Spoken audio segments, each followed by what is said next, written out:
হাসপাতালের বিছানায় কাতরাচ্ছেন কিশোর নয়ন। দুর্বৃত্তরা তাকে রাস্তা থেকে ডেকে নিয়ে পায়ুপথে টয়লেট পরিষ্কারের ব্রাশ ঢুকিয়ে দিয়েছিল।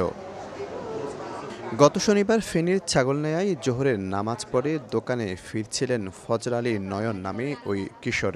এ সময় এক যুবক তাকে ডেকে নির্মাণাধীন একটি শপিং সেন্টারের ৩য় তলায় নিয়ে যায়। পরে হাত মুখ বেঁধে টয়লেটে নিয়ে নির্মম অত্যাচার চালায়। এক পর্যায়ে পায়ুপথে টয়লেট পরিষ্কারের ব্রাশ ঢুকিয়ে পালিয়ে যায় দুর্বৃত্তরা।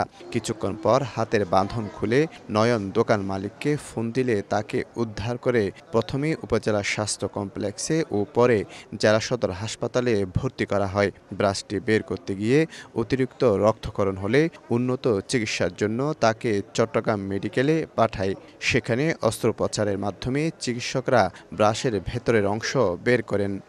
নগদে ৫০০ টাকা বা তার বেশি পেমেন্টে পেতে পারেন ঢাকায় জমিসহ ২০ কোটি টাকার পুরস্কার। নামাজ পড়ে আসার সময় এক বকাটি ছেলে ডাক দিয়ে বলতেছে আর কি, ছোটো ভাই দিকে আসো, আমার উপর একটা ব্যাগ আছে, ব্যাগটা তুলে দেবো, বস্তাটা। তো সরল সিধাভাবে গেছে, তোর মনে তো এগুলো নাই গেছে। আর এবার দেখে কোনো বস্তা নাই এখানে, পিছন থেকে এবার আরেকজন এসে তার মুখ গামছা দিয়ে বেঁধে ফেলছে। আমি উচিত মতো বিশ্বাস চাই। এ ঘটনায় ভুক্তভোগীর পরিবার ছাগলনাইয়া থানায় মামলা করলেও এখনও কাউকে গ্রেফতার করতে পারেনি পুলিশ। তদন্ত কার্য শুরু করেছি, খুব শীঘ্রই হয়তো এ বিষয়ে আমরা এই বিষয়ে যারা রহস্য উদ্ঘাটন করে প্রকৃত দোষীদের এখানে আইনে আওতায় আনা সম্ভব হবে।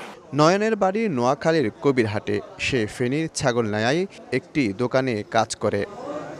শফিকুল আলম, সময় সংবাদ, চট্টগ্রাম।